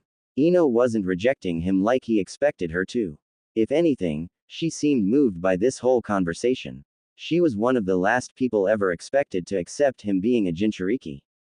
He held in his own emotions as he spoke slowly, trying to keep his voice from cracking. I'm surprised you feel that way. To his shock, Ino then moved closer and hugged him. He stood there in complete bewilderment and half expected to wake up from this trippy dream any second now. She's hugging me. What the hell? Naruto thought as he looked down at her long blonde hair. Ino then punched him. Hug me back, jerk. He slowly moved his arms down and ever so lightly embraced Ino back for a brief moment. They stood like that for a good few seconds before Ino backed away. Her tears had stopped falling, but her face was stained with them, and her blue eyes seemed to shine with approval. I really appreciate you telling me the truth about everything, Naruto. I know it couldn't have been easy for you. I won't pretend that it doesn't scare me or that I fully understand, but I'll do my best to be a good teammate. You deserve that much at the very least. To hell with my dumb dad, I'm glad we're on the same team now. You're really strong and I feel like your willingness to trust me shows that I can trust you too. That means a lot. Nobody's ever shared such a personal secret like that with me before, Ino stated as she then smiled lightly. I'll be honest, I wasn't expecting you to take this so well, Naruto said looking away. He had to avoid looking directly at her so that he wouldn't start crying. Just the idea of someone else his age understanding his plight as a Jinchuriki was truly emotional. Kurama's silence on this impossibility also spoke volumes about how surprised the fox probably was as well. Hehe, well, I'm not lame like Forehead or other people are. Ino Yamanaka is a cool kunoichi and she's going to be part of the best genin team. Ino announced proudly as she put her hand out. Naruto slowly moved his hand towards her hand almost skittishly as if expecting her to recoil or psych him out the last moment. He didn't like showing vulnerability or trust, but he heeded Asuma's advice from yesterday and went through with it. To his relief, Ino didn't recoil as he placed his hand over hers. They then met each other's gazes again as Ino smiled, for Team 10. For Team 10, Naruto repeated slowly and less loudly than Ino. After their little acknowledgement as true teammates, Ino then changed the subject. Well, since we're alone out here, mind if I ask you some other questions too? Might as well. What did you want to know? Naruto let out the breath he was holding. He felt truly stressed in this situation, but at the same time there was this massive weight lifted off his shoulders by having Ino accepting him after learning the truth. In a way he almost felt guilty for not seeing the value in her character for all these years. Was Ino actually a really good person? He always thought she was shallow and airheaded, but apparently, she wasn't. She might actually be a good teammate. He wouldn't take her acceptance for granted though. If Ino was this understanding, then he was going to make it his mission to elevate her along with himself. You said something about how I should become a medic the other day. You really think I'd make a good medic? Ino asked. Naruto nodded. Yeah, you and Sakura both have really good chakra control. I know a decent amount of medical ninjutsu, so I'd be willing to teach you if you wanted. Hell yeah, I'm all for it. By the way, I should have mentioned this sooner, but I think you're pretty cool now. Well, not as cool as Sasuke-kun, but you were impressive against Sensei in the bell test. I'm glad to have such a competent teammate. Ino looked away almost embarrassed for praising him. The Jinchuriki ignored her compliment almost reflexively as he got straight to business. If you have time, I could start teaching you medical ninjutsu today. I got nothing going on. Let's do it, Ino exclaimed eagerly. Sure thing. We'll start with the basics. Medical ninjutsu is primarily a yang release since it's a physical manifestation of manipulating chakra. Some people aren't suited for it if they're more yin aligned, but anyone with sufficient enough chakra control and a strong understanding of anatomy is capable of learning it to some degree. Everyone has yin and yang energies, but everyone has different ratios which makes them more suited to certain kinds of things. I'm more aligned to yang than yin by a lot. It means I'll never be a true master of genjutsu. I imagine you're probably more yin aligned since your clan abilities are all yin abilities that affect the mind. So, to start I should see what your alignment is. Naruto nodded as he lifted his hand up. Ino almost looked shy. How can you tell? I'm a sensory ninja, remember? He answered. She looked amazed. I didn't know sensory ninjas could detect people's chakra affinities. That's crazy. How did you learn how to do that? My clan member taught me. It's not something everyone can do. You probably could learn it since you're also a sensory ninja, but I'm not sure if you could reach my level with it. It's apparently a specialty of certain members of the Uzumaki clan. Here, grab my hand, and focus your chakra. I'll assess it right now. It might be worth seeing if you have any elemental affinities as well. You'd be extra helpful if you had some offensive ninjutsu I can teach you in addition to medical and sensory stuff, Naruto stated. Ino slowly reached up and clasped hands with him. For whatever reason, she felt her heart flutter from the touch. Naruto felt a similar embarrassment holding the hand of his fellow genin. He had never really looked at her this closely before, but Ino seemed a lot prettier than he ever recalled thinking she was in the past. Why are you staring at me like that? Come on, this is getting weird. Ino looked away shyly. Sorry, give me a moment here. Naruto regained his composure as he closed his eyes and focused on Ino's chakra. After a few awkward moments, he let go of her hand and opened his eyes. No way. What? Is that a good? No way. Or a bad? No way. She asked anxiously. You have most the same elemental affinities I do. Water and earth. A minor affinity for fire as well. You also have an aptitude for yin and yang energies and abilities. That's crazy. You might actually be the most latently talented kunoichi from our class. Combining that with Hinata's taijutsu, and we'll be a tough team, Naruto announced. Whoa, seriously, I have that many affinities. My dad only has an affinity for water as well as our clan's mind techniques. Ino asked with gleeful excitement. She seemed quite proud, but not in a smug way. It was as if she was happy that she could potentially become a great shinobi. Yeah, you're seriously the most latently talented person I've seen since Sasuke. His main affinities are for fire, lightning, yin, and earth. Though given that he's an Uchiha, he could learn any jutsu with his Sharingan that isn't a bloodline ability. That aside, with proper training, you would be able to do most of the stuff I can plus your own clan abilities, Naruto nodded. You're not just blowing smoke, right? I'm actually latently talented. My clan never seemed to think I was special like that. I mean, they think I'm great, but not great like Sasuke-kun. That's amazing if it is true. Ino seemed elated despite her skepticism. Her genuine glee and gracious reaction to this validation seemed quite pure from Naruto's perspective. It led him to believe that Ino was probably insecure and not nearly as arrogant as he always thought she was. Your only real weakness seems to be your smaller chakra pool and your lack of proficiency in taijutsu. Sakura usually beat you in melee fights and she's not even from a clan. Just improving that alone will make a huge difference in your versatility, Naruto noted. Ino crossed her arms. Well, what are your weaknesses since we're being so brutally honest right now? I'm not the greatest at taijutsu either. I'm also horrible at genjutsu. That's not really my thing. Maybe Hinata would be willing to help us get better at taijutsu. It's hard to practice by yourself, so I've been stagnating a bit in that area. Naruto admitted. I remember when you couldn't even make a clone. This competent version of you that doesn't ignore me is way more likable, Ino chuckled. Yeah, that was because I had an enormous chakra pool and poor chakra control back then. It took a lot of training to get good at it so I could learn sensory and medical ninjutsu, Naruto nodded. Ino tilted her head surprised. You have a huge chakra pool. I suppose you did mention that once. Is the nine tails the reason for that? Yes and no. People from my clan naturally had massive chakra pools and strong, resilient bodies. Obviously, the Kyuubi gives me more, but I don't know that much about its power, Naruto answered and sort of lied at the end. He was still wary about the idea of telling her that he could use the Kyuubi's chakra. Given how uncertain he was about her acceptance of him still, he figured it was worth holding back on that detail so he didn't ruin this unexpectedly good dynamic they had just built. The blonde girl gave Naruto a quizzical look. Wait a minute, how do you know what Sasuke-kun's affinities are?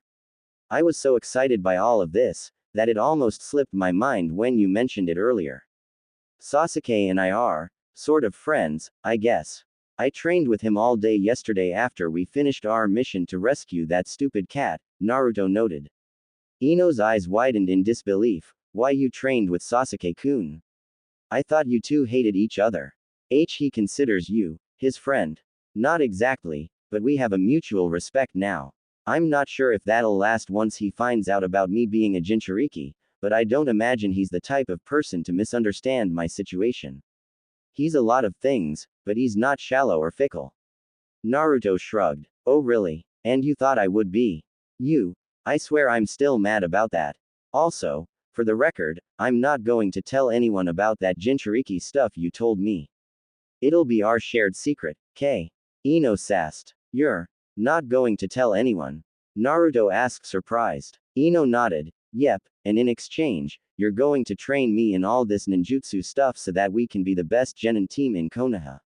Once I'm super strong and awesome, even Sasuke-kun will have to acknowledge me. Plus, I can't wait to humiliate Forehead when she sees how strong I get. She'll be so jealous. Yeah, okay. Whatever motivates you, I guess. Naruto rolled his eyes. 2 weeks later. The aftermath of Naruto telling Ino the truth about Kyuubi was truly a change of pace in the dynamic of Team 10. Every single day since their conversation, Naruto had been spending an overwhelming majority of his free time training Ino. His training wasn't nearly as intense as what Tobirama put him through, and it was obviously slower given the absence of Ino being able to do shadow clones, but Ino actually had a surprisingly good foundation and was decently talented. For the first few days, he would teach her all of the basics about sensory tracking, chakra analysis, and chakra control. Given the fact that Ino already had good chakra control, it wasn't too difficult for her to pick up on a lot of it almost immediately. To add difficulty to her training, Naruto would transfer his own chakra to her and make her relearn chakra control with a larger pool. He quickly discovered that she also had a latent ability to transfer chakra, and it made it easy for him to supplement his own to her periodically so she could keep going. Chakra transfer was also a fundamental part of medical ninjutsu, and Naruto made sure to put her through the ringer with it. Given Ino's young age, she was still capable of growing her chakra reserves a bit more, and Naruto prioritized doing that for her by overloading hers with his own and forcing her to relearn control. They did everything from water surface calisthenics to back and forth transfers. Given enough time and work, this would naturally increase her reserves and improve her already excellent control to a nearly perfect level. In addition to that part of the training, Naruto also taught Ino actual medical ninjutsu, and he even forced her to learn anatomy and physiology to a ridiculous degree. She seemed utterly bored and uninterested in this book learning work, but she took it seriously after Naruto explained the importance of how this knowledge played a role in medical ninjutsu. He did not expect her to master it overnight or even within a year, since it took him years of learning to get to his level with it, but Ino did manage to learn enough to be able to start practical training with it before long. Naruto chose to give her a taste of the practical training so that she would be motivated to keep learning without extra motivation. When they got to the practical training, Naruto would actually cut his own hand and use himself as a live training dummy for her to work on her medical ninjutsu with. At first Ino seemed concerned about it, but seeing Naruto regenerate faster than humanly possible changed her mind about allowing it. She was a bit spooked at first, but it seemed apparent to her that this was a side effect of Naruto being a Jinchuriki. Eventually she managed to get some basic training wins as she effectively learned how to mend cuts. Naruto wanted to progress to more serious wounds, but Ino drew the line in objection when the idea of Naruto hurting himself significantly for her training became too unbearable. They put a hold on the practical training after that, and Naruto assigned Ino homework to study in her downtime afterwards. The past few days, the duo had been working on helping Ino manifest elemental ninjutsu. He had her learn the basic water and earth ones that he first learned. Obviously, her novice aptitude and lack of skill in them was apparent, but Ino was beyond proud of her progress and pushed herself harder each day to practice everything Naruto taught her. Given his willingness to transfer her more chakra endlessly so that she could keep going, Ino actually learned them way faster than he was expecting. After finishing their daily training, Ino collapsed on the ground and looked up at the sky as Naruto walked over. I finally got it, this is awesome. I'm really getting stronger, she said aloud almost in disbelief. Yeah, you're really picking this up faster than I thought. I guess that's a clan kid for ya, Naruto nodded. She then looked over at him and smirked. It feels kind of weird, the two of us spending so much time together every day. You should have seen the look on my dad's face when I told him I was training with you. He's been all worried since I stay out so late all the time now. Well, you shouldn't worry him like that. Also, I probably wouldn't have told him you were spending time training with me, Naruto sighed. Ino shook her head. Why's that? I'm not ashamed about training with my teammate. I haven't shown my dad any of this stuff you taught me yet. I'm kind of looking forward to showing him how helpful you've been to me. Maybe that will shut him up finally. Suit yourself, I'm gonna go get some personal training of my own in. You should probably go home and get some sleep, Naruto replied as he began to take his leave. The blonde girl then got up and followed him. Hey, wait up. He glanced at her as she caught up to his side and walked with him out of the training grounds. It's kind of late. Don't you have to go home? I don't want your dad thinking I abducted you or something. Ha ha ha, let him worry. Where are you going to train? Our training grounds are back there, Naruto, Ino laughed. The other blonde shook his head. I sometimes go a bit further out of the village. I'm kind of a private person, as I'm sure you've noticed. PFF'd. Yeah, Mr. Mysterious has to go have his edgy solo training session, huh? Why don't you take the night off? You look pretty tired, and we do have missions to do tomorrow. Ino shook her head. Naruto frowned. I guess I am a bit tired. I transferred a ton of chakra to keep you going all day. Oh ho ho ho, so you got jokes now.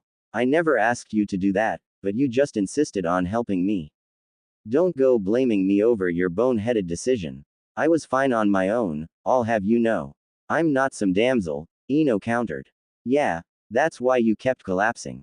But whatever, I'll go home if you go home, Naruto chuckled.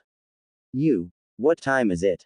9 p.m. Why don't we go get some food or something? I'm not in the mood to go home yet. Also, I don't believe you when you say you're going to go home too. I'm going to make sure you do. Ino stuck her tongue out at him. Naruto rolled his eyes. Don't you have some big important social life outside of training with me? I thought you said you had stuff to do tonight. The past 2 weeks, all I kept hearing was, oh, but I have to go to my friend's house that day, Naruto. Or my favorite one. The girls and I were going to go shopping on Saturday, so I can't stay late today. Oh, give me a break. I did not sound like that. Besides, it isn't easy maintaining this beauty, I'll have you know. I can't let forehead get ahead of me in trying to impress Sasuke-kun. A girl needs her amenities. Ino stated sassily. Well, I'm gonna go home, I guess. Naruto shrugged at her as they made their way through the streets. Oh come on, you dense idiot. Weren't you going to treat me to dinner as thanks for hanging out with you all day? Ino protested as she grabbed his arm. I don't recall saying I was going to do that. Plus, everywhere is closed this time of night. Not to mention, I don't feel like breaking the bank just to feed you, he scoffed. Ino narrowed her gaze and glared. What's that supposed to mean? I don't eat that much. Look over there, an open ramen stall. Time for you to pay up for all that torture you put me through lately. Come on, we're going. Naruto reluctantly allowed Ino to drag him along to the ramen stand. It was Ichiraku Ramen, his favorite place. Upon getting there, Naruto noticed the daughter of the owner, whose name was Ayame, working the counter as her father cooked in the background. Hello. 2 tonkatsu ramen bowls please. He's paying, Ino announced as she successfully planted Naruto in a seat before sitting down next to him. I'll have a miso ramen instead. Naruto corrected. 2 tonkatsu ramen bowls please. One for each of us, Ino repeated before sending him a sharp glare. Ayame looked surprised by Naruto's presence there and greeted him warmly. Hello Naruto-kun. It's nice to see you came back. Is this your friend? We're teammates. Goofball and I here are Genin on Team 10, Ino announced proudly. Goofball. Ayame chuckled. I've never heard anyone call Naruto-kun that before. Well, we'll give you guys a discount. We always give Naruto-kun one since he's such a loyal customer. Her father then poked his head out and beamed happily. Oi, Naruto.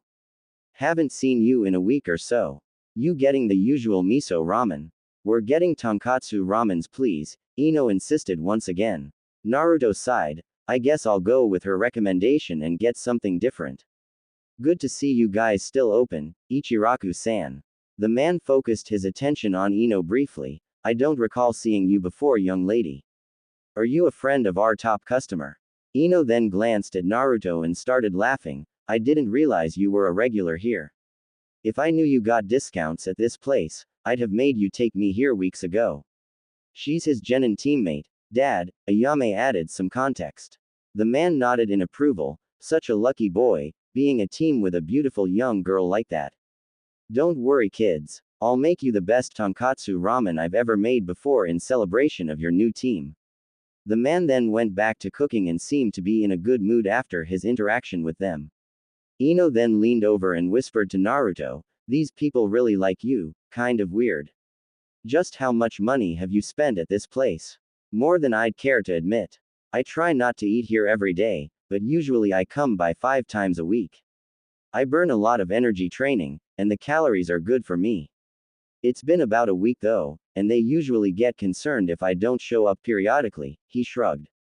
After doing a few minor tasks to help her father, Ayame then came back to the counter and smiled. I'm really surprised you're getting the tonkatsu, Naruto-kun. I didn't really have a choice apparently, he shrugged before looking at Ino. The blonde girl jabbed him, shut up. You're going to love it. I have a super refined palate, so obviously anything I like, you surely would as well. Just because we have similar affinities, doesn't mean we have the same taste. I mean obviously tonkatsu is good, but I wanted the miso, he shook his head. If I have to get out of my comfort zone to do your little boot camp, then you're going to get out of yours. Teamwork 101. Equivalent exchange. Ino laughed. Naruto then looked at Ayame. Anything you guys make is good, so I'm not worried. I'm glad to see you have such a close friend your own age. You two are really cute together. Ayame smiled before getting back to work. Cute. You. What you mean we're cute together? Don't go getting the wrong idea. We're just teammates, Ino responded with embarrassment as Ayame turned around. Yeah, that's right, just teammates. She's a really cute girl, but Ino likes Sasuke. Whatever, someone like me isn't cut out for that kind of stuff right now. Tobirama-sensei told me not to even think about girls until I grew up anyways, Naruto thought as he pushed aside his subconscious thoughts that this almost looked like a date. So, tonkatsu ramen, you're a pork fan huh? Is that why Sakura always calls you Ino pig? Naruto broke the awkward silence as they waited for their food. Ino's eyes shot open in horror as she turned to punch him. Hey. That's not funny, and don't go telling Forehead about this. Just because I like pork ramen doesn't mean I'm a pig. Jerk. You. Naruto lightly rubbed his shoulder and sighed. Yeah, I got it, I won't say anything. Not like I talk to Sakura anyways. Hey, Naruto, you used to have a crush on Sakura, right? Why if you don't mind me asking? What did you like about her? Ino broke the following silence as she nervously avoided his gaze. I thought she was cute, I guess. Sakura is also pretty smart and is surprisingly competent for a non-clan kid. I don't really know what I saw in her back then other than that. Maybe I just liked the idea of trying to win her over since she was into Sasuke. Maybe I just had some kind of delusional idealization about her. I couldn't say, he answered candidly without any shame. That or I like the fact that she didn't ignore me, he voiced internally. He used to care a lot about that, but not as much anymore. These days he was mostly comfortable in his isolation and found his solace in training and getting stronger. That was probably why he grew out of his crush on the pink-haired girl. He didn't need her validation or attention anymore, he found self-fulfillment in his goals and making his dead sensei proud. Ino's eyes widened as she turned her head towards him surprised. Oh, so you don't really like her anymore? I don't really think about her anymore, let alone harbor feelings like that. Hopefully she turns out good and can grow being around someone competent. She's lucky to be on a team with Sasuke, though he'll never respect her unless she takes being a shinobi seriously. Personally, I think she's too sheltered, but that's not her fault. Her parents are civilians, and she doesn't have any good mentors to look up to. She has potential though, whether she has ambition or willpower. I couldn't say, Naruto answered as he looked away deep in thought. He doesn't seem embarrassed or uncomfortable talking about this at all. So, he really doesn't like Sakura anymore, no way. Who does he like then? Ino thought surprised. She then shook her head. I still can't believe you think so highly of Sasuke-kun now. Weren't you calling him Tem all those years? Sasuke and I have a lot in common considering we're both orphans with rough pasts and we both have lofty ambitions. I hope we can be friends. It would have been awesome if he was on our team, but that would be a bit overpowered and unfair. Besides, it would probably distract you. I hope Sakura and Kiba aren't annoying him, Naruto noted. I swear every day you surprise me more. Well, at least you've finally seen the light and can admire Sasuke-kun like I do, Ino nodded. Their meals then arrived moments later as the two focused their attention forward. Itadakimasu, they both said almost in perfect unison before beginning their meals. Thanks for listening. In the next part. In the meantime, please leave a review, I would love to hear your feedback. Especially if it helps me improve the overall story.